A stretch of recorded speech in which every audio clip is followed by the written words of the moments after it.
Boa noite, turma do Conselho de Contabilidade do Rio Grande do Norte. Meu nome é Thaís Mota e a gente vai começar esse ao vivo hoje com uma entrevista super diferente. Vamos esperar o pessoal dar uma entrada aqui e hoje a gente vai fazer a parceria junto com a nossa Comissão de Diversidade do Rio Grande do Norte.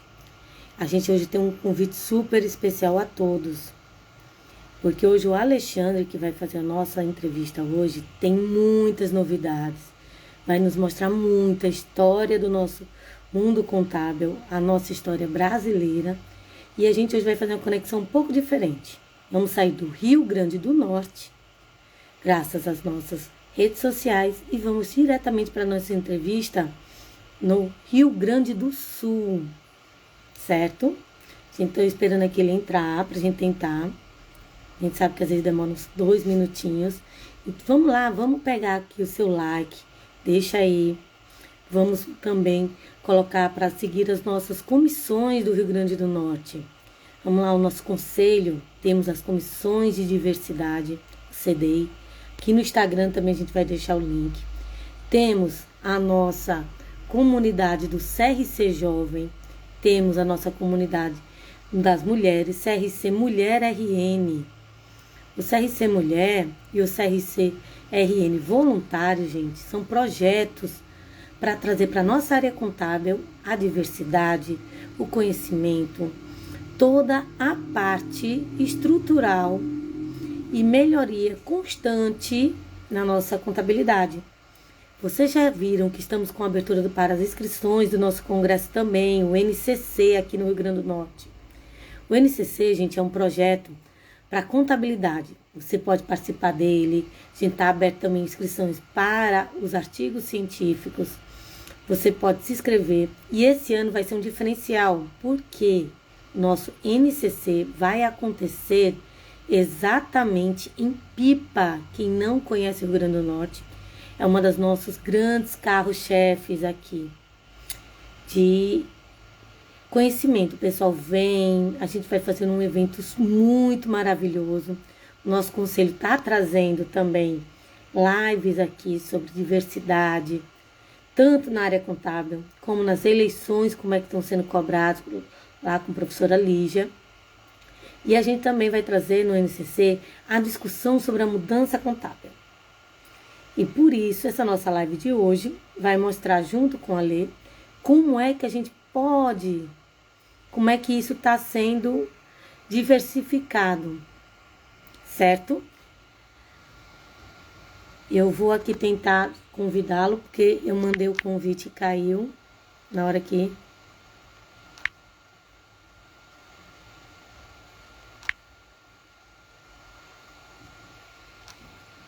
Alê, se você puder dar um tchauzinho aqui nos nossos comentários, porque eu tô tentando mandar para você de novo o convite, certo?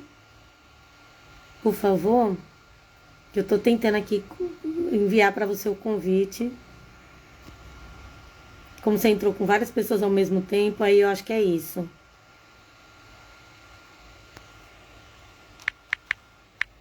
Mas vamos lá.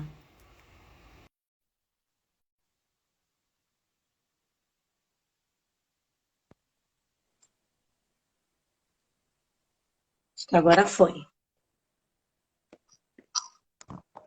Olá!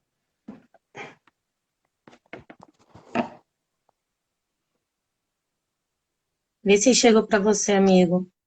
Chegou, pra mim chegou. Tô te vendo aqui. Enviando aqui o convite, gente. Eu tô te vendo.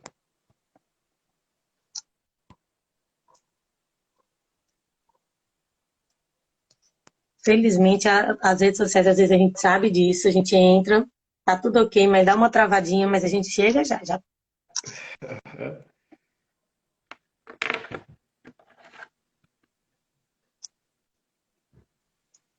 Opa, agora sim, tá Opa, me agora escutando? sim. Desculpa aí, mas é normal, a gente às vezes acontece, é porque ó, de um rio para o outro foi um pouquinho distante, a gente teve que caminhar um pouco para chegar. Boa noite, eu apresentei você aí como, querendo dizer um pouquinho, eu só queria que você se apresentasse a gente, espero que você esteja bem, seja bem-vindo. a nossa live aqui com um conselho, nesse momento que a gente está passando tantas mudanças, convites aí que a gente está tendo na porta aqui o nosso conselho aqui vai estar fazendo o NCC de jovens, que eu sei que você também gosta de trazer os jovens aí para a sua região. Vamos se apresentar um pouquinho? Deixei para você se apresentar com a gente. Tá certo. Em primeiro lugar, gostaria de agradecer o convidado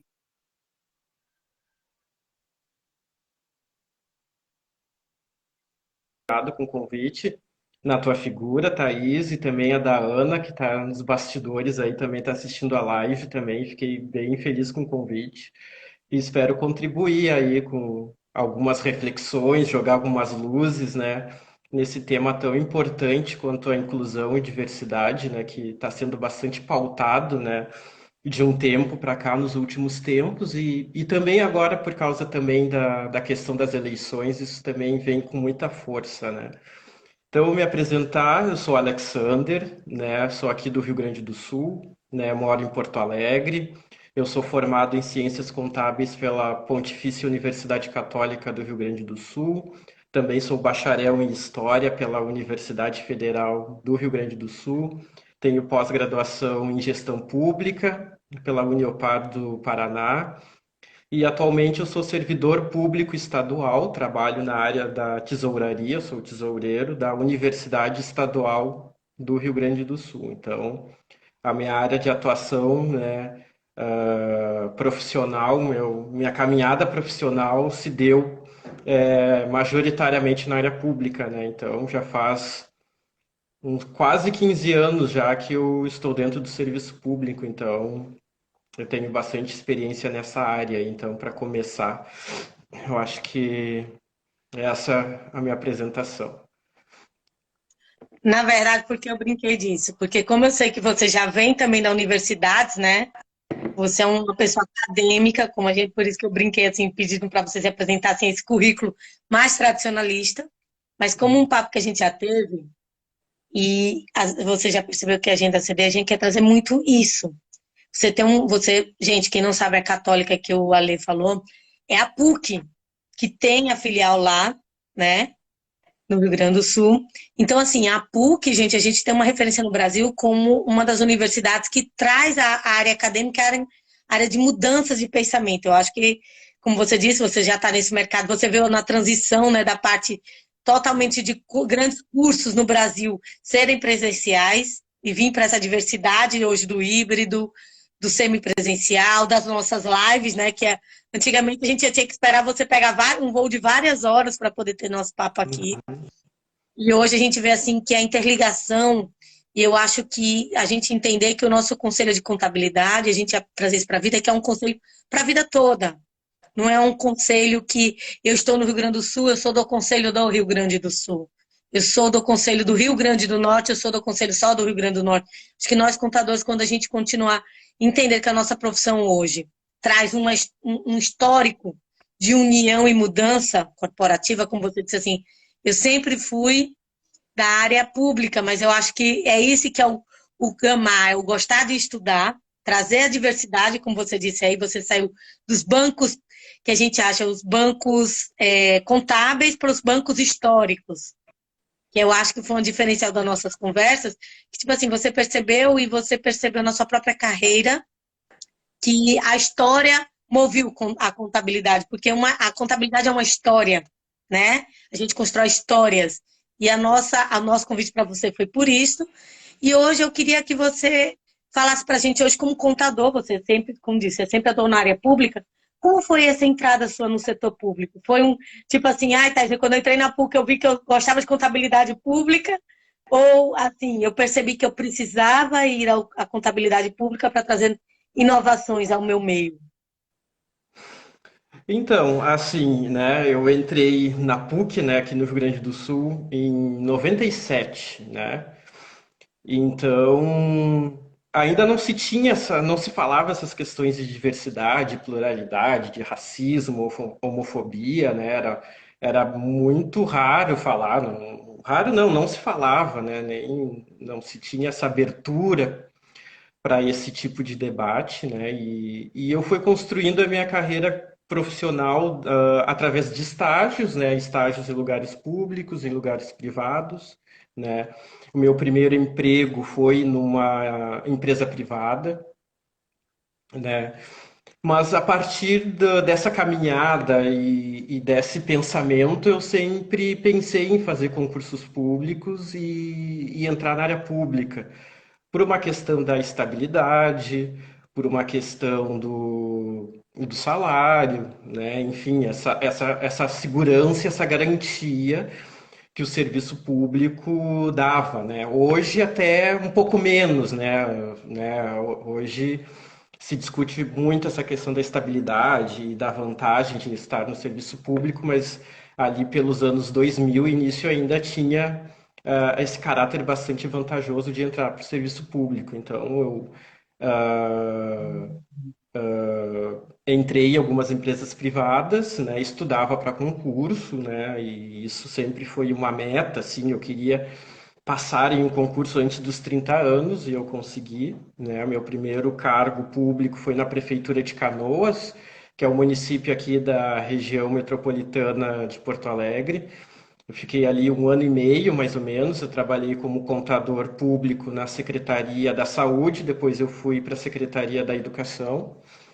E depois eu fiz concurso para a Universidade Estadual do Rio Grande do Sul, né? Em 2009 eu fui aprovado, estou lá até hoje, vai fazer 13 anos em novembro que eu estou na mesma instituição pública e sempre trabalhando no departamento financeiro. Já cheguei a cargo de chefia, já fui o diretor do departamento, né? Já passei por todas as áreas ali que correspondem ao orçamento público, finanças públicas, né? Agora estou na parte da tesouraria, então eu tenho um conhecimento bem grande dessa parte da orçamento, finanças públicas, né? Então a minha área de atuação é essa, assim. Então sempre foi um desejo trabalhar na área pública, né? Por essas questões que eu acabei de falar. Mas agora, de um tempo para cá, eu sinto que realmente a área pública é o lugar, assim, digamos, de pertencimento mesmo, assim, de me ver como um servidor público, de gostar do que eu faço, de valorizar o serviço público, né, que de um tempo para cá está sendo bem desvalorizado, mas eu sou uma pessoa que luto muito pelo serviço público de qualidade, luto por políticas públicas, então eu sei que meu trabalho impacta a vida de outras pessoas que dependem de políticas públicas e que são diretamente afetados, que é o caso dos alunos, no caso da universidade onde eu trabalho. Então, as políticas o trabalho que eu faço impacta diretamente, principalmente os alunos.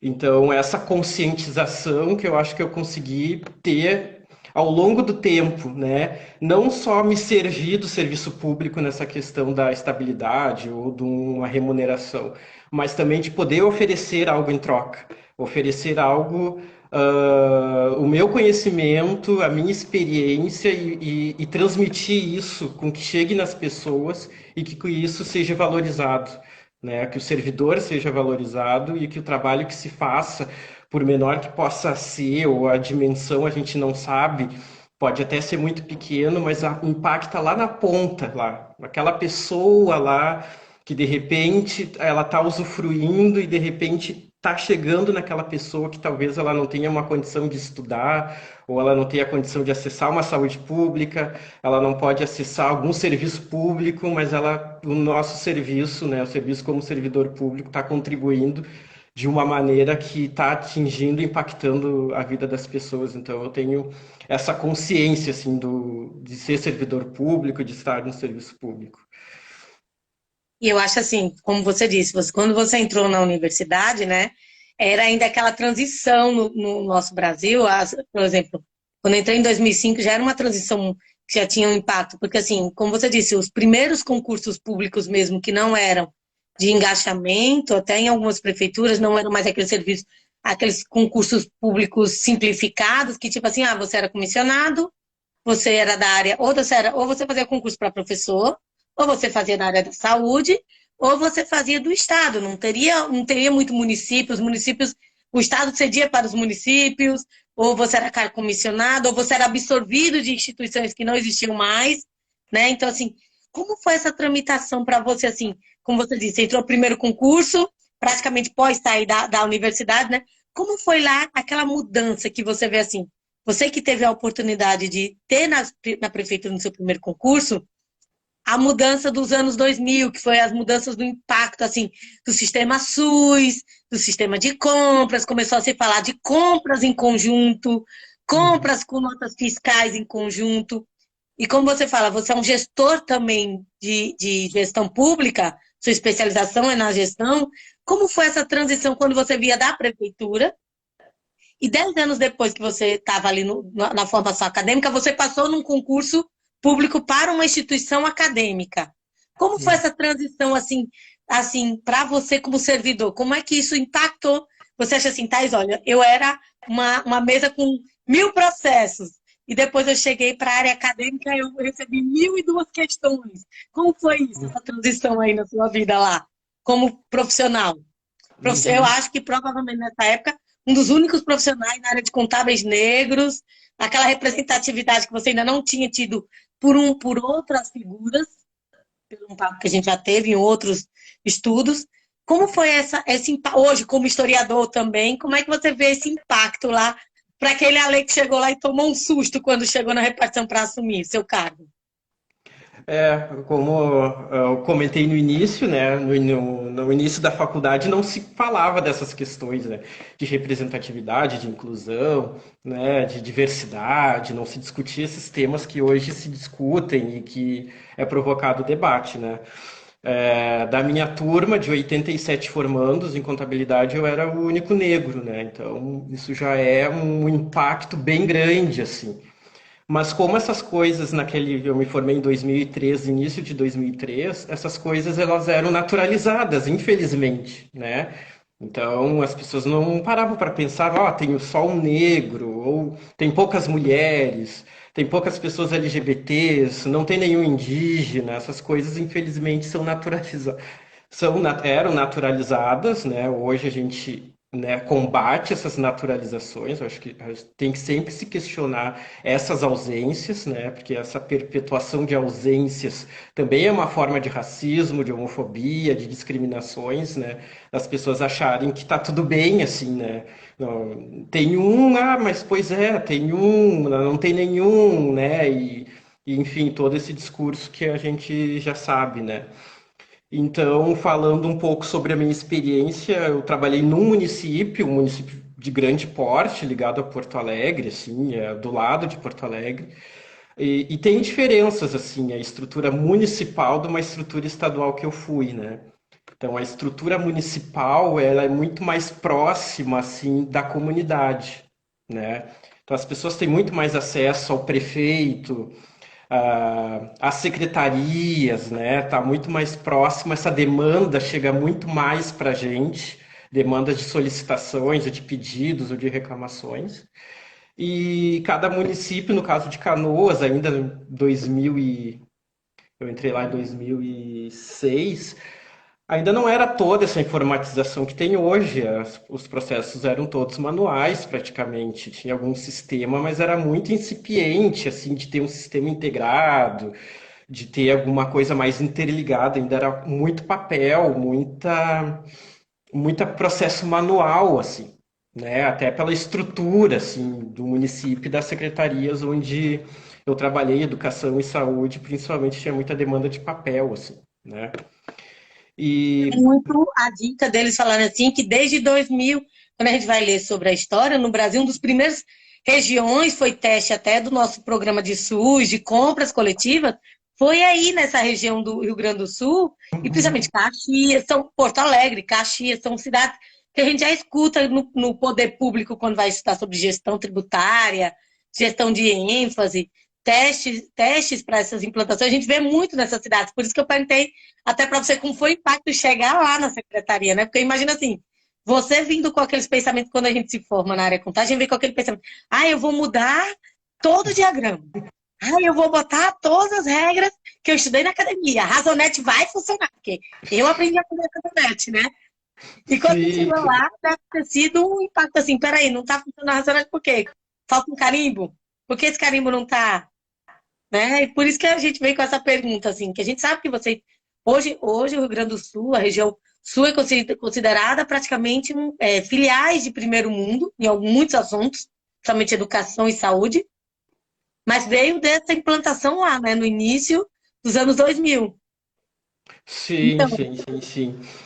E a área pública, de onde eu venho, ela é muito diferente da privada, assim. Pelo menos na faculdade, a gente faz os lançamentos contábeis, da contabilidade pública à mão, né?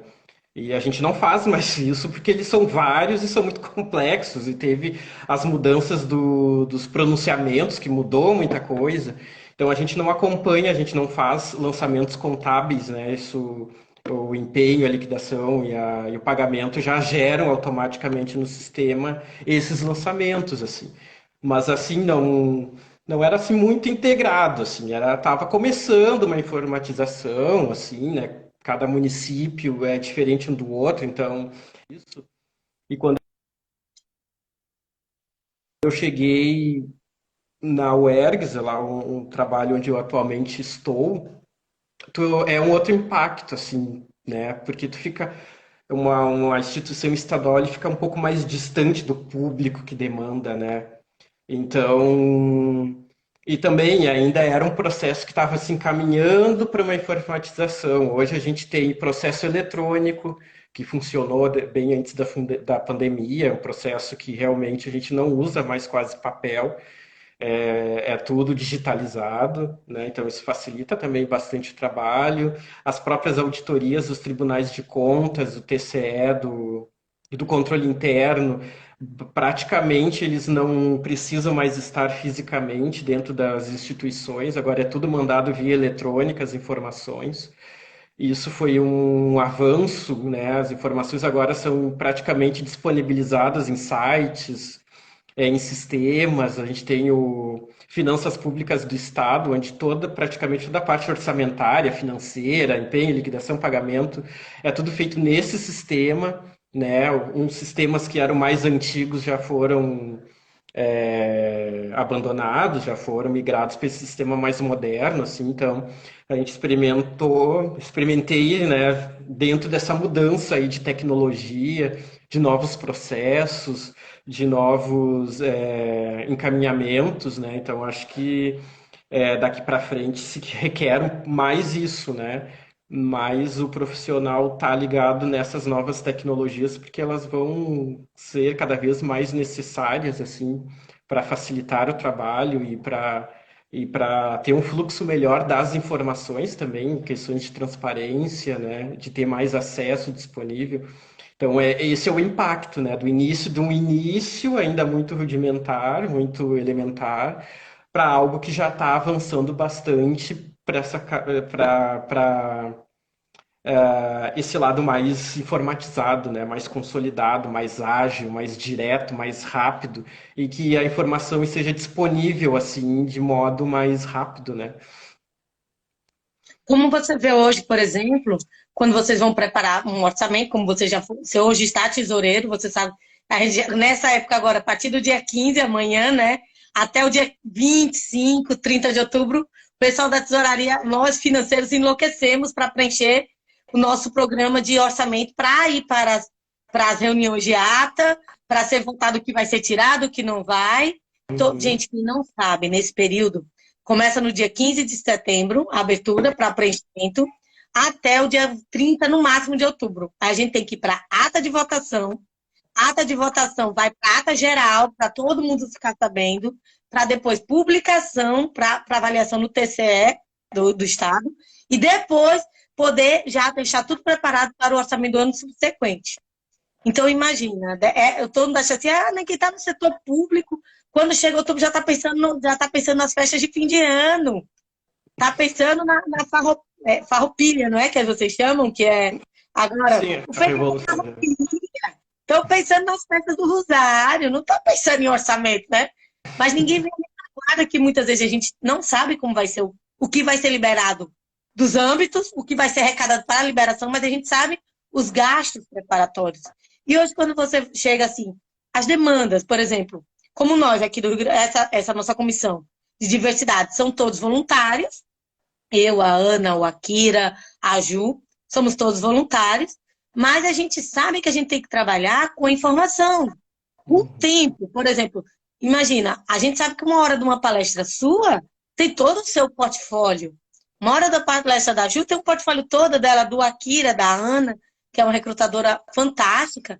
Eu digo assim, você for pautar na ponta do lápis uma hora que a gente ficou conversando, meia hora, e como é que hoje o orçamento aí do Rio Grande do Sul para essas captações, historicamente hoje? Por exemplo, se você fosse fazer hoje uma comissão da diversidade aí, junto à sua universidade, como é que está hoje a captação para essas situações? Como historiador, como é que você vê vocês serem recebidos, tanto a comunidade negra, como você falou, a comunidade indígena, a LGBT, a comunidade das mulheres, que eu acho que assim, como mulher, eu me sinto muitas vezes assim, quando eu falo, eu sou pregoeira. Nossa, você é pregoeira? Mas você é tão agitada. Os pregoeiros são aquelas pessoas que passam horas com o computador ligado, lendo edital, calada. É tipo assim, eu não posso estar escutando uma música enquanto eu estou lendo um edital. Parece que tenho um déficit de atenção, então se eu não fechar o meu mundo para o exterior, eu não vou conseguir captar o que eu tenho. Então, assim, é uma coisa que a gente tenta quebrar também, né, nessa nossa comissão e aqui no conselho. Que cada ser humano, eu acho, no mundo é uma parcela. E como historiador, o que você acha hoje para essa parte de melhoramento, de acolhimento dentro da sua universidade? Como é que, orçamentamente, vocês estão conseguindo trazer essa diversidade para lá? Então, essa questão do orçamento público sempre é bem conflituoso, né? Porque o nosso orçamento, enquanto universidade, ele já está congelado há um bom tempo. Para o ano que vem não vai ter aumento de orçamento, né? Isso já está na LDO definido que não, né? Mas as demandas são sempre muitas, né? Muitos planos que a gente gostaria de realizar, gostaria de fazer, mas infelizmente a gente não consegue, né? Os pleitos, né? A gente manda as demandas, né? E depois vem os cortes, os contingenciamentos. Isso é assim que funciona e a gente fica sempre tentando equilibrar, né, as ações e ver o que dá para fazer. A universidade, eu estou participando de uma comissão que é para tratar desses temas de diversidade, de inclusão. A gente está se reunindo para construir um documento, né, que seja uma política da universidade, de política de étnico-racial, LGBTs, refugiados, PCDs. A gente está fazendo um trabalho bem grande, assim, né, com as pessoas que quiseram se disponibilizar a contribuir com a gente. Inclusive, pessoas até de fora da universidade também são convidadas a participar e, se tiver interesse em contribuir também, são bem-vindas. E uma política que a gente quer estender, ou seja, a gente não quer ser só da universidade, mas a gente quer mostrar isso para a sociedade gaúcha como um todo, né? Porque a universidade, ela também tem que se envolver nessas questões de racismo, de homofobia, de as questões de gênero, as questões indígenas, os refugiados, que é uma demanda que a universidade vem recebendo bastante. Então, a universidade onde eu trabalho, ela está preocupada com essas ações, né? E espero que isso realmente dê prosseguimento e que isso realmente seja uma política independente de gestão, ou de governo de estado, de reitor, que isso seja uma política contínua, que seja um compromisso, que isso seja efetivado e que seja praticado, né?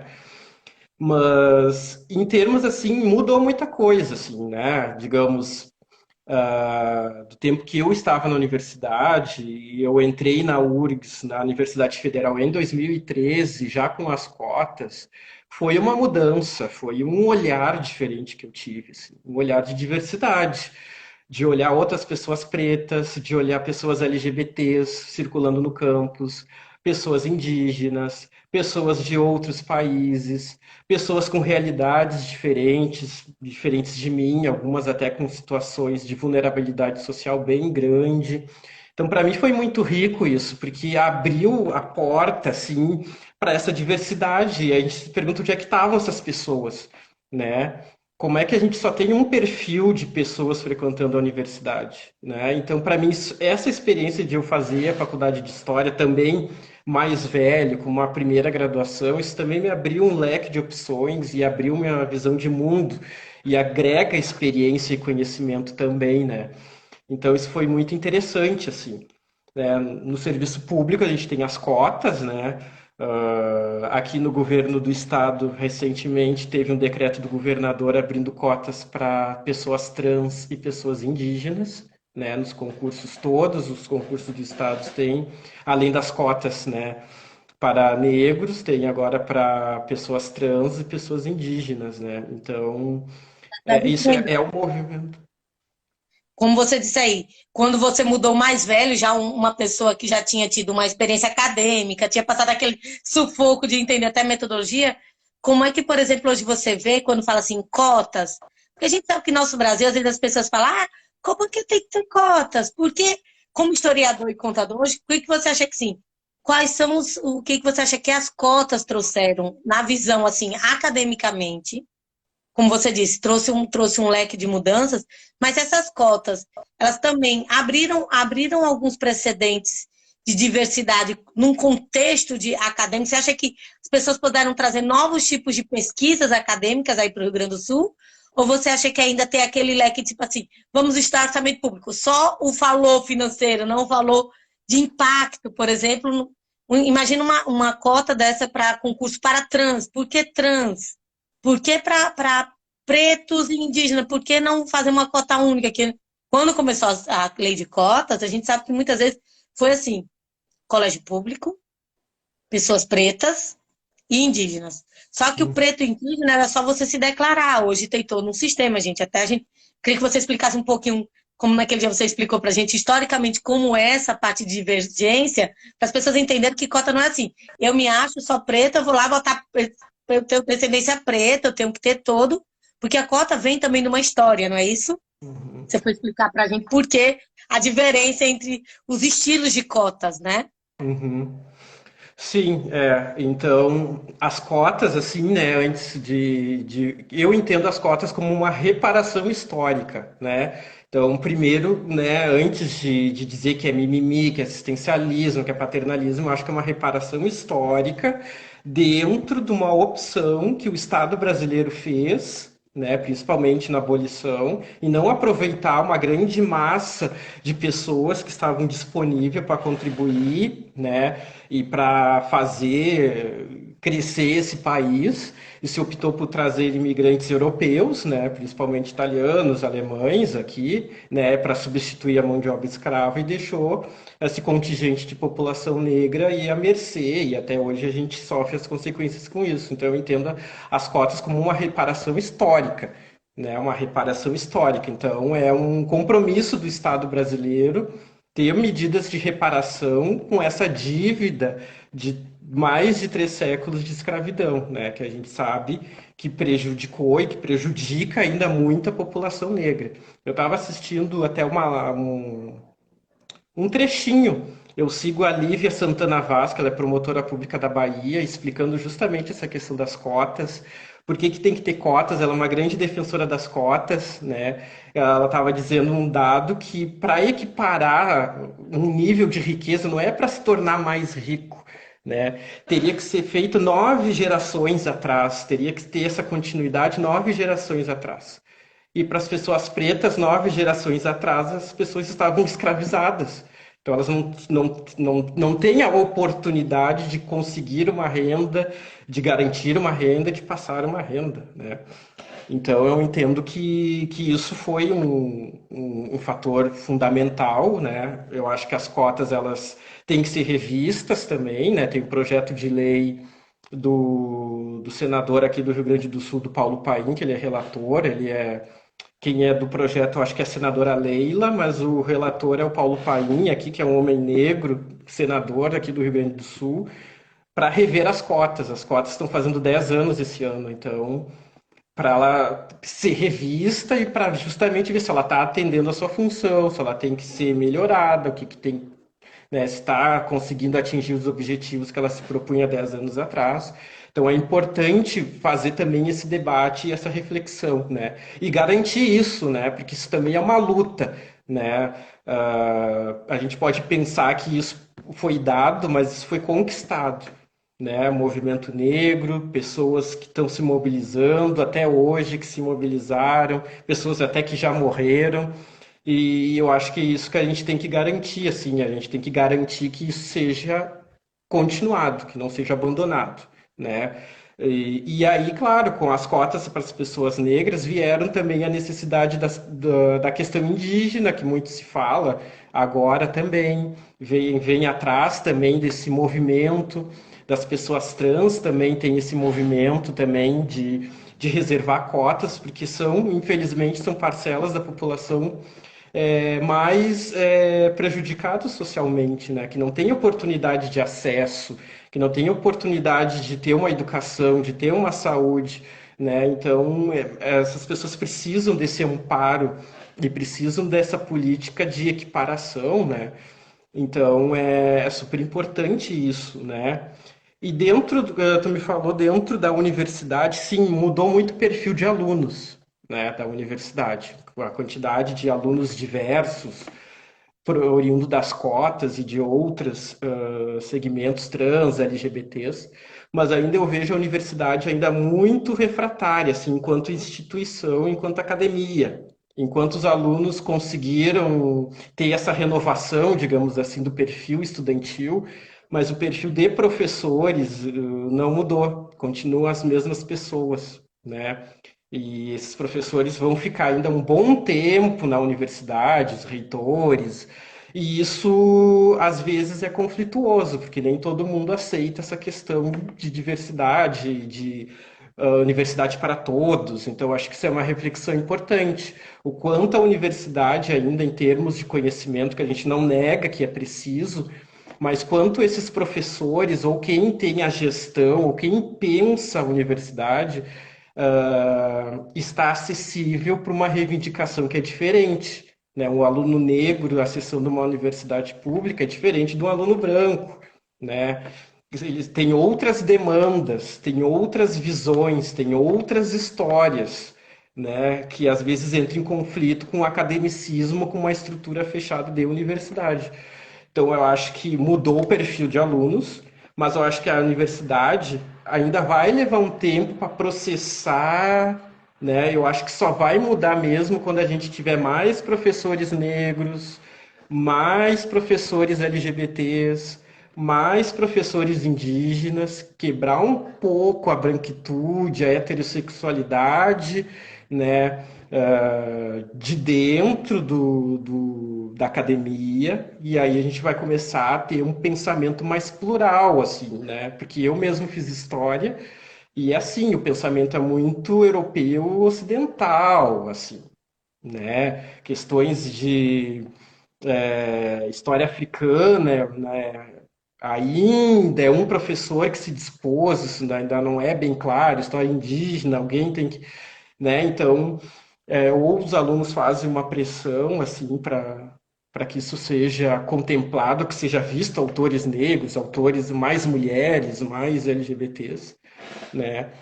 E eu acho que eu vejo isso um conflito, assim, eu fiz história, mas ainda tem esse, digamos assim, um mal-estar, assim, né? Tipo, chega para os professores e comenta sobre isso, que eles teriam que abordar mais, essa questão é bem intensa, assim. Então, eu acho importante que cada vez venha mais e que se pressione mais também para essa mudança, assim, né? Também, que eu acredito que a luta venha de baixo, né? Venha de baixo para cima, não de cima para baixo, né? Então, acho que quanto mais os alunos também se engajarem e também reivindicar e também puderem se articular para fazer essa mudança acontecer, vai ser mais efetiva, eu acho. Eu tive para, assim, eu tá aqui no Rio Grande do Norte, eu não consegui passar na prova, na prova para a universidade pública, mas eu tive o prazer de estudar em duas grandes instituições particulares aqui, e ambas com bolsa. Eu vim de colégio público, toda aquela coisa. E uma coisa assim que eu vejo muito, eu tive o prazer de estudar na Unifacex atualmente com o professor Saulo, que ele foi um dos apoiadores da nossa chapa que a gente está hoje, que ele trouxe a Sabrina, a nossa preta linda, que chegou com seus turbantes coloridos, que chegou com seu estilo único, a mãe da Mariá.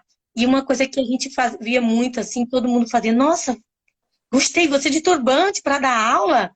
Você de turbante dando aula de custos? Uma contadora chega quando começou a ser filmada, né, as nossas reuniões mensais no conselho, aí você via aquele pontinho de turbante passando. Aí, tipo assim, muita gente, quando eu mandava, ó, vai começar agora, vai ter votação do conselho, não sei o quê. Contadores, que quando eu me formei na primeira academia em administração, fazia. Eu vi um coisinha colorido passando perto da câmera, o que? Eu disse, sabe, né, todo mundo, turbante? Tipo assim, aí você vê que, nossa, ela vai de turbante, ela tá com alguma coisa. Não, é a personalidade dela. Se eu for presa com um lacinho, todo mundo, você é infantil porque você tá usando lacinho. Não. Eu acho que assim, é como você diz, alguém tem que pegar uma varetinha e cutucar lá, né? Então, assim, eu acho que um pouco dessa nossa diversidade, eu também tive o prazer de ter professor Erivan e Erivaldo. São dois professores daqui. Professor eu ria porque ele mesmo brincava assim, o negão chegou. Ele mesmo se apelidou entre a turma da gente. Ele faz, olha, eu sou mestre em tributos. Eu sou auditor da Petrobras. E assim, eu gosto que a pessoa me chame do preto. Quando você faz assim, ele diz, não me chama de moreno, eu sou preto. Pode ser aquele preto, aquele negão. Ele disse, eu gosto desse nome. Esse nome, ao contrário, é da onde eu vim. Então, assim, eu escutei muito ele falar isso, e se imagina, eu entrei na Universidade de Contábil em 2015. Eu vinha de uma casa, eu vinha de uma pós-graduação na Assembleia Legislativa, que, tipo, a turma toda era advogados e advogadas, e eu era uma administradora. Nossa, administrador falando de legislação? O que você quer trazer? Aí quando eu disse, eu quero trazer a diversidade, eu quero trazer a pequena empresa, aquele carinha que tem um funcionário, mas ele faz um trabalho espetacular de estofamento. E ele paga todos os tributos dele. E ele pode concorrer na licitação. Mas Thaís, ele não vai saber preencher o orçamento. Eu disse, para isso que eu estudei administração. E eu escutei muito o que, como você diz. Por que você queria tanto? Ah, você não é contadora, você não pode dar uma assessoria. Eu só não posso explicar ele como preencher a papelada legislativa, porque eu sou administradora, só quem sabe como. Vamos estudar contábeis. E quando eu cheguei lá, que eu vi o professor falando assim, porque o negão aqui vai ensinar e vocês vão ter que pegar a caneta, entender o que é. E assim, eu tive os 4 anos da minha vida maravilhoso. Eu tive um AVC, eu fui atropelada no meio da faculdade, mas toda vez que eu queria desistir, ele fazia, por quê? Porque você vai andar de cadeira de roda? Porque você tá de gesso? Porque você tá sendo diferente? Quando eu fiz faculdade na Federal também era o único preto. Então, assim, a gente vê que às vezes, como a gente conversou, às vezes você é o único. Mas aquele único faz assim, pô, por que eu vou reclamar que se ele tá indo lá na frente levando a primeira pancada, né? E eu brinco muito nos meus alunos, que eu faço assim, cara, se ele não tivesse brincado comigo, pode ser, eu posso ser o único, talvez eu tivesse ali naquele momento que foi atropelado, não, vou desistir, eu já tenho uma universidade, já tenho uma pós, vou ficar aqui sentadinho estudando para um concurso, quando eu melhorar, refazer. E eu acho que é muito isso. Se a gente não bota nosso rosto lá, como a Sabrina botou para botar o turbante dela, você para passar ali naquele primeiro concurso, chegar para mexer ali naquele orçamento, hoje como tesoureiro, trazer a diversidade para a sua sala. Como é que você vê hoje, por exemplo, o pessoal chegar, por exemplo, passei num concurso de título, para um processo seletivo lá de 2 anos, e vocês estão. E a pessoa chegar assim, os documentos não baterem com a fisionomia que a pessoa se apresenta, que é uma diversidade muito que a gente, o Gil fala, por exemplo, a pessoa apresentar uma atestada, eu sou autista, então quando eu for fazer, eu queria fazer a minha entrevista, não num local, não tivesse na hora muita gente, eu queria agendar para eu não ficar ansioso com adaptações do ambiente, porque as pessoas também não entendem isso. E hoje, quando você chega lá na universidade para esses processos seletivos de contratação, como é que você vê sendo recebido essas classes para se candidatar a essas vagas? Porque a gente sabe que eles não vão ter, por exemplo, o inglês, que eu vejo muitas seleções hoje no LinkedIn que faz assim, tá ótimo, seus currículos, você tem todos os títulos que precisa, mas eu quero um inglês avançado, um francês, porque essa empresa aqui tem uma filial na França. Gente, eu vim num colégio público, que ter aula já era um privilégio, no dia que um professor batia o pé, não, eu tô com salário atrasado e eu vou dar aula. Como é que você vê hoje a nova história da contratação lá no setor de vocês, para esses estagiários que estão entrando lá? A gente é uma novidade, né? A gente tem que se adaptar a essas mudanças, né? E aceitar e receber essas mudanças assim, da melhor forma e ter essa compreensão de acolher essas pessoas, né? Então, como órgão público, o ingresso de funcionários é por concurso, né? Faz um bom tempo que a universidade não tem concurso. Então, agora, quando tiver o próximo concurso, aí a gente vai ver como é que vai ser esse processo de contratação dessas pessoas, né?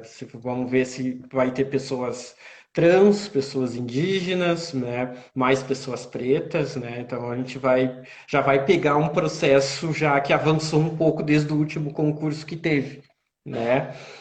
E esse documento e essa política que eu falei, né, anteriormente sobre isso é uma preocupação da universidade de poder acolher essas pessoas, de a gente estar sensível às demandas, às necessidades dessas pessoas, da gente poder tratar essas pessoas da melhor forma, né, da gente entender como é que é a realidade dessas pessoas, justamente para a gente não ter esses problemas de discriminação, de preconceito, enfim, que atinge, né, da sala de aula até o corpo técnico administrativo. Então, a gente tem essa preocupação, sim, a gente tem alunos, não só estagiários, mas a gente tem os bolsistas também, das mais variadas, enfim, das mais diferentes realidades também. Então a gente tem essa preocupação, sim, até porque a gente é uma universidade pública, né? Então, o fato de ser uma universidade, os olhos se voltam muito mais para nós do que qualquer outro setor público, né? Então a gente tem essa preocupação e a gente está preocupado, né? Porque a gente sabe que coisas, infelizmente, acontecem, alguns episódios, né? Alguns relatos, algumas coisas que chegam para nós de comportamentos assim, digamos, inadequados. Então a gente está se preocupando que isso seja uma política permanente, que isso seja um compromisso de gestão, né, não de governo também, mas os reitores também são eleitos e mudam, então independente disso, que isso seja um compromisso independente de reitor, de reitoria, né? Mas isso é algo que a sociedade vem trazendo, né? Acho que é importante salientar, assim, acho que a sociedade ela vem com essas demandas, né? E tanto o setor público como o setor privado, ele acaba tendo que tomar algum posicionamento e tem que também não deixar esse assunto batido, assim, né? Não deixar para lá, mas também tem que se envolver e tem que se posicionar, né? Essa questão que tu fala no setor público até não tem tanta exigência de uma língua estrangeira ou tantos títulos, mas no setor privado a gente sabe que tem essa exigência muito forte e a gente sabe que nem todo mundo está nas mesmas condições de concorrer a uma vaga de emprego, a uma vaga de estágio. Então é importante que o empregador privado também esteja sensível a isso também, se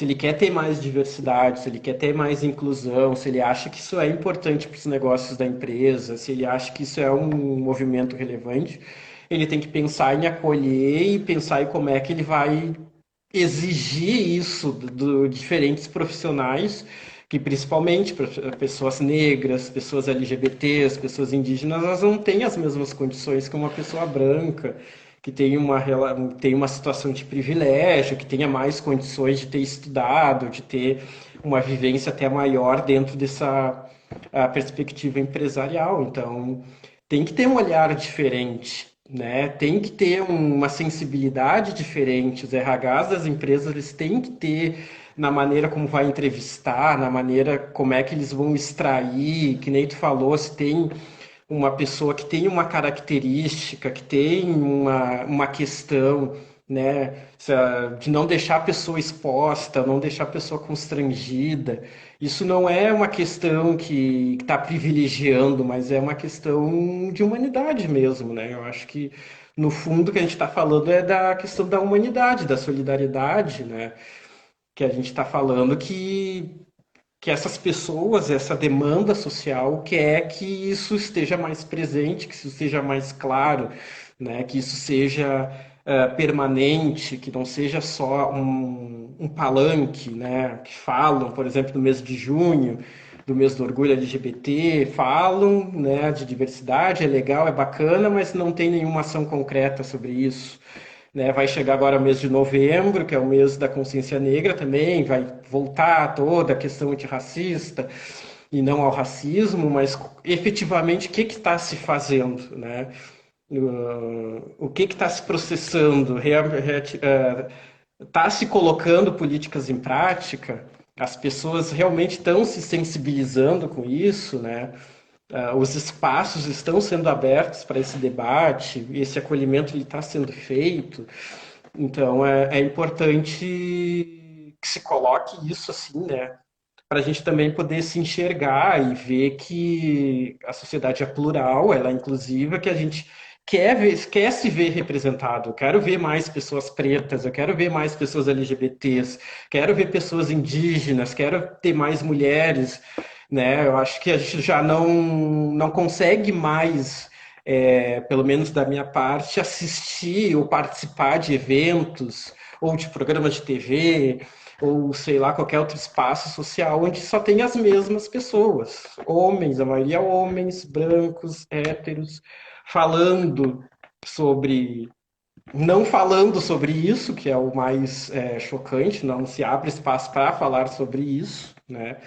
Que a gente agora quer mais esse espaço, a gente não quer mais ser subalternizado, a gente quer realmente ter esse protagonismo e essa chance de poder aparecer, de poder contribuir com os negócios da empresa, com o desenvolvimento do país, enfim.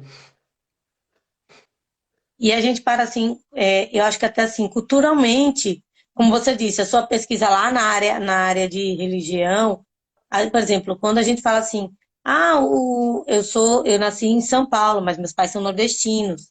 Então, você é da Bahia, não, meus pais são do Rio Grande do Norte. E não é a mesma coisa, não, tipo assim, às vezes pensa que é um bairro.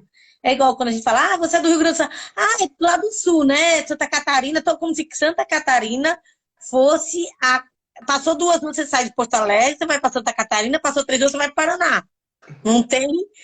Muitas vezes, por falta dessa parte histórica, por exemplo, a gente acha que a religião vai ser muito forte de tais estilos, católico vai ser muito forte no Nordeste. Como se nós tivesse católico no Nordeste. Que é o pessoal que vai fazer aquelas procissões, romarias. Ou você vai para o Rio Grande do Sul, o pessoal é muito acadêmico, não tem religião. Você vai para a Bahia, todo mundo é do candomblé, não tem outras religiões. Eu acho muito engraçado quando você também falou sobre a parte de ter os estrangeiros. Poucas pessoas sabem que o Rio Grande do Sul, gente, é uma das maiores portas também para estrangeiros. Eles têm por ter muitas colônias diversas, que eu queria até que você falasse um pouquinho sobre essa diversidade de colônias aí no Sul, que o pessoal acha assim, só tem italiano, alemão e a pouquíssimo cota de influência negra. É como se os negros fossem libertados e ter mandado para a Argentina ou para outros estados. E não é. É uma potência muito grande religiosa também, né? Queria que você desse um pouquinho, explicasse para a gente um pouco qual é esse movimento que o Rio Grande do Sul também tem de diversidade nesses assuntos, hoje, junto à sociedade.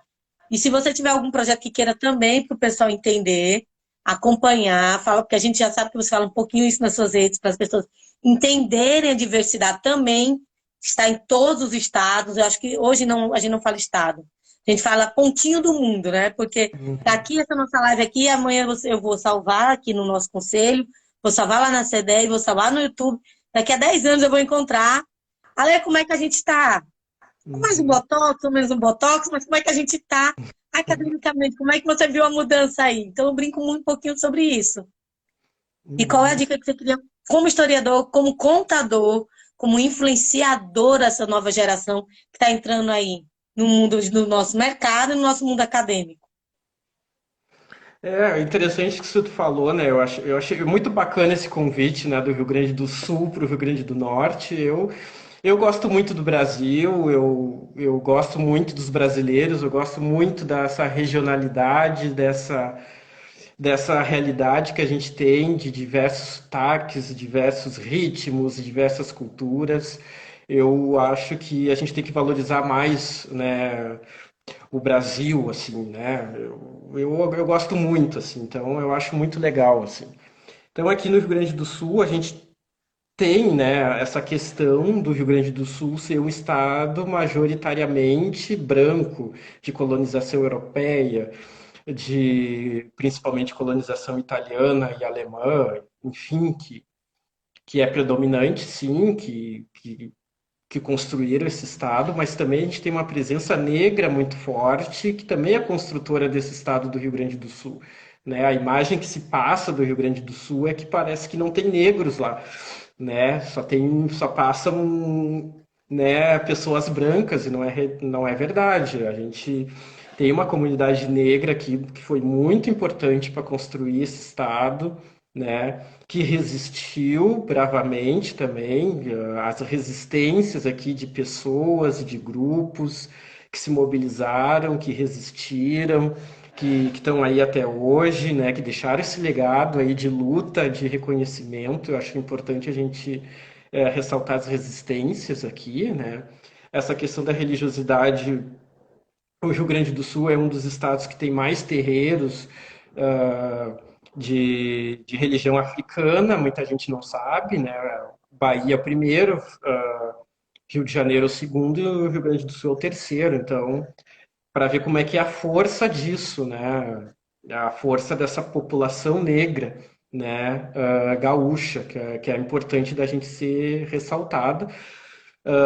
E várias outras etnias, né? A gente não está aqui, eu não estou aqui desprezando essa contribuição europeia, que ela é importante sim, mas ressaltar também que não é só isso, né? Tem uma população negra, temos uma população indígena, temos uma população mestiça, temos outras etnias aqui que também contribuíram com esse Estado, então que não é uma coisa unificada, assim, uma coisa que parece uma coisa que é definitiva, né? E muito pelo contrário, né? Então a região sul tem essa questão que parece que não tem negros na região sul, tanto em Santa Catarina quanto no Paraná, né? Mas a gente tem bastante. Aqui na Câmara de Porto Alegre foram eleitos na última legislatura 5 vereadores negros, 4 mulheres e um homem. Isso é inédito, né? E dentro que a gente está falando, né? Sem entrar nessa questão política, mas é também uma forma de como a sociedade quer se ver representada. Então, acho que isso é importante dentro do nosso papo, também dentro das empresas, dentro do serviço público, a forma também como a gente quer se ver representado. Temos ter lideranças, ter pessoas ocupando espaços, pessoas com oportunidade de fala, de mostrar sua potencialidade, de mostrar suas habilidades, né? Então, isso é um processo que vem caminhando para isso, né? Então, historicamente, as coisas demoram muito a acontecer, né? A gente gostaria que as coisas acontecessem numa velocidade muito maior que a gente gostaria, Mudança de mas a ciclo, gente é sabe. uma de um para o outro já muda. Mas isso é um processo paulatino, a gente ainda está caminhando, muita coisa avançou, né? Mas muita coisa ainda tem que avançar mais ainda, né? Ainda não, a gente não, utilizando o que a Linda Quebrada falou, que eles querem nos dar um banquete de migalhas, né? E achar que esse banquete de migalhas para a gente tá bom assim, mas a gente quer mais, né? A gente conseguiu avançar, mas ainda tem toda uma luta ainda, tem todo mais conquistas e mais direitos que a gente ainda quer ter, né? Que a gente não quer perder, principalmente, porque a gente conquistou a duras penas, né? E a gente não quer perder toda essa questão, né? Indígena, mulheres, LGBT, negros, a gente não quer perder o que a gente conquistou a duras penas. Então, o objetivo também é manter isso também e reforçar a necessidade, por que que tem que ter, né? Por que que tem que continuar, que não é assistencialismo, é conquista, é luta de uma sociedade que se mobilizou, de uma luta histórica de grupos, de pessoas, né? Até mesmo de membros da nossa própria família, né? Que também lutaram, que também, né? Passaram por muitas dificuldades e hoje a gente tem um pouco mais de direitos, um pouco mais de conquista, a gente tem que dever um pouco a nossa ancestralidade, a nossa trajetória anterior e respeitar essas pessoas, os movimentos que garantem, que estão dando a cara para bater, né? Então, é isso, assim, o Rio Grande do Sul tem essa questão, né? Tem essa questão racial, que ela é muito complicada, né? Um estado majoritariamente que é bem conservador, mas ao mesmo tempo temos resistências muito fortes de pessoas negras, de pessoas LGBTs aqui, que sempre se mobilizaram, sempre lutaram e sempre conseguiram se sobressair assim, e deixar esse legado de luta, que eu acho que é o mais importante, é a gente não apagar as resistências, né? Como as pessoas estão aqui como minorias, digamos, minorias em termos de representatividade, mas que na realidade são a maioria da população, né, se a gente for ver. E a luta dessas pessoas, acho que a luta dessas resistências, elas têm que ser sempre colocadas, têm que ser sempre nos trabalhos históricos. Falou, tem mais um movimento de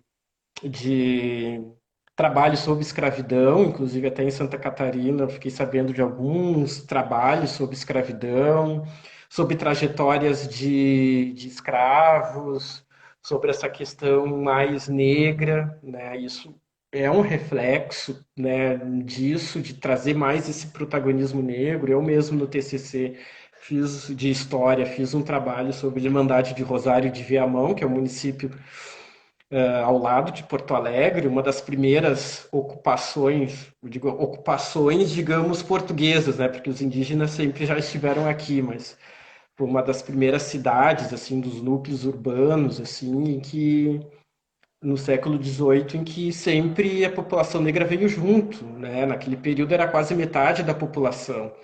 Então as pessoas às vezes não sabem disso, né? Que antes de ter uma imigração europeia já existiam pessoas negras ocupando um século antes a população, esse estado aqui.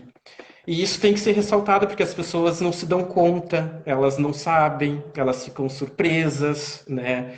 Então a gente tem que, eu acho que o movimento do historiador também, da gente também levantar essas histórias também, essas outras histórias também, né? É um movimento que se percebe já nos trabalhos acadêmicos, não ressaltar essas, digamos, grupos, entre aspas, subalternizados, né? Mas dar esse protagonismo, dar esse destaque, né? Mas contribuir para uma história, mas também mais diversa, mais plural, que também contribuíram, que resistiram, que lutaram por esse país, né? Eu acho que lutar por esse país, eu acho que é um Um marco. Eu falo mesmo marco que que é se um coloca hoje, assim, né? De pessoas que lutaram pelo país, assim. Se a gente for pensar hoje, uma reflexão, será que as pessoas estão lutando pelo país mesmo, né? Será que esse legado ele está continuado mesmo? Será que, né? Enfim, né? Para a gente pensar assim, se tem que ser feito mais, ou enfim, né? Porque lá atrás as pessoas lutavam com muito mais dificuldade e dava a cara, e não que não se lute hoje, assim, mas esse sentimento assim de mais de luta mesmo, assim, né? Então, Eu ia pedir para você deixar aí um pensamento e uma frase para a gente. Agradecer a você por ter se disposto hoje a falar aqui com esse papo com a gente. Se sinta sempre convidado, se sinta sempre acolhido. Espero que tenha gostado desse nosso bate-papo, porque como a gente já tinha dito, a gente quer trazer o CD, gente, a gente já quer, a comissão, a gente quer trazer diversidade. Vocês entenderem que não é só um ponto, o que ele passou, o que ele já conseguiu conquistar, como um ponto para que aquele menino que está lá esperando o Enem, que não sabe, será que vai dar certo eu ser contador? Aquele aluno que está ali com medo, com alguma coisa, ter um exemplo de pessoa, que eu falo muito assim, eu falo muito que eu gosto de ter pessoas como exemplo. E todo aquele nosso papo, aquela aula que você nos deu antes da live, hoje na live. Então, assim, muito obrigada por ser esta pessoa que está aí para deixar ainda mais marcas, não só marcas como os seus ancestrais, e você até o momento deixou na história, onde você se encontra, a quem lhe conhece, mas sim essa história linda que você nos deixou aqui hoje, esse pouquinho da sua história. Quem quiser seguir ele lá, a gente vai estar aqui embaixo na descrição. Eu vou botar também nas minhas redes sociais, nas CDI, todas as redes sociais da gente. E Muito obrigada. E desculpe qualquer falha, assim, porque é muita pergunta, porque a gente fala historiador, a gente sabe que a pessoa vai entender a nos explicar, né? Porque não adianta dizer assim, é uma lei, aplicou, colocou, beleza. Mas qual é a importância histórica disso? Porque quem vai ler e assistir essa nossa live daqui a 10, 15 anos, vai ser, nossa, como é que começou essa lei? A gente fala muito isso com a lei do jovem adolescente, né? E a gente quer que daqui a alguns anos a gente também venha com esse mesmo prazer, lembrando todas essas vitórias de pessoas que mudaram um pouco o contexto onde entraram, que mudaram o orçamento, que mudaram o modo de distribuir isso a todos, como você, como funcionário público, como pessoa, como figura pública e figura acadêmica, fez na sua sociedade e a quem teve o prazer de te conhecer. Eu agradeço, fico lisonjeado com as palavras, eu agradeço muito o convite, fiquei muito feliz, né, de alguma forma, né, o meu perfil do Instagram, assim, ter conectado vocês e ter chamado a atenção de vocês para que eu possa contribuir. Gostei muito do bate-papo, acho que foi bem leve, foi descontraído. Acho que eu consegui transmitir a mensagem, assim, se ficou alguma coisa que não ficou claro, assim, né? Peço desculpas, assim, mas eu tentei ser bem didático, bem claro na exposição. Gostei muito, te agradeço, Thaís, a oportunidade, agradeço a Ana, ao CRC Rio Grande do Norte pela essa oportunidade de fala. Então, o que eu quero dizer, assim, deixar como mensagem, assim, nós que somos dos grupos, entre aspas, subalternizados, a gente recebe muitos nãos desde cedo, né? Do que não pode, ah, não pode fazer, isso não é para ti, isso não cabe para ti, isso é difícil, isso é complicado, porque a gente é pobre, porque a gente não consegue. E a gente vê como é importante políticas públicas, assim. Então, vou deixar como mensagem assim que valorizem o serviço público. Eu sou, dentro da minha trajetória pessoal e profissional, eu sou resultado desse serviço público. Eu estudei no ensino médio numa escola pública, eu tive uma formação de história numa universidade pública. Hoje eu me sustento através do serviço público. Então, assim, o quão importante é a gente lutar por um serviço público para esses grupos que não têm a oportunidade, que vêm com esse discurso de meritocracia. Eu sou prova disso que a meritocracia não existe, porque não faz sentido eu, dentro de uma comunidade, só eu mais um ter conseguido atingir algum posto, algum destaque, por que que não outras pessoas não conseguem?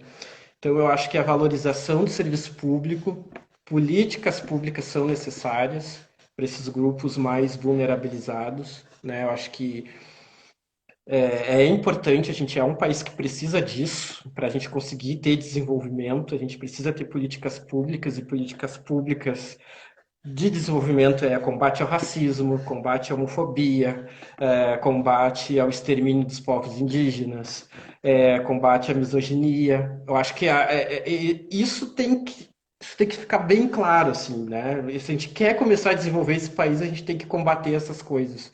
Claro, juntando com outras, mas que a gente possa se inspirar, assim, eu acho que a luta é coletiva, né? Eu acho que individualmente, se eu cheguei onde eu cheguei, não foi, muitas pessoas me ajudaram, muitas pessoas me inspiraram e eu acho que a luta é coletiva, eu acho que a gente tem que se unir, a gente tem que se aquilombar, é um termo que tem se usado, a gente estar junto na luta, né? Eu acho que a gente tem que estar juntos, fazer por nós e por todos, assim, né? Então, eu acredito que é isso, assim, que a gente não seja únicos, mas que a gente possa inspirar uma luta, a gente possa inspirar uma vivência, uma experiência, né? Porque o únicos, né?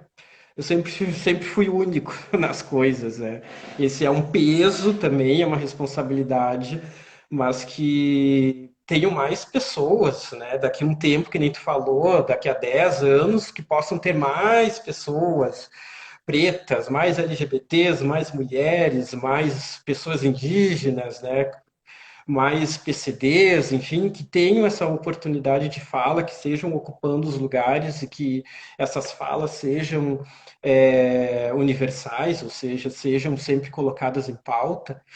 Então, o que eu penso assim para os contadores é que tenham um pensamento assim mais humano, assim, mais coletivo e mais social, independente da área, seja tanto no público como no privado. Nunca perder de vista o comprometimento social, né? Que existe toda uma sociedade por trás, né? Que existe toda uma sociedade que depende, né? Que ele trabalha para a sociedade, não é só, eu estou na sociedade e vivo numa ilha isolado, não.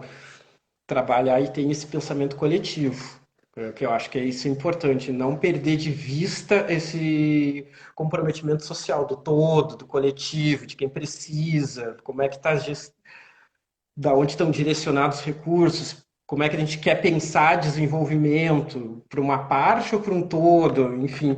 Então, acho que fica essa reflexão, assim, a gente pensar no coletivo, no social, e a gente poder se ajudar de alguma forma, trocando informação, ou em grupos, ou pensando, reivindicando. Acho que isso também é uma boa forma da gente também ir para frente, assim, da gente também não se colocar só numa perspectiva de ficar esperando, né, na espera, mas a gente também poder fazer acontecer as coisas, assim, dentro das nossas possibilidades, claro, dentro do que a gente consegue, mas a gente conseguir avançar nesse sentido.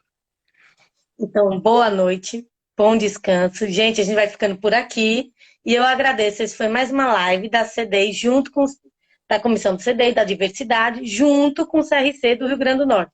Boa noite, obrigado. Boa Tchau, noite, um abraço.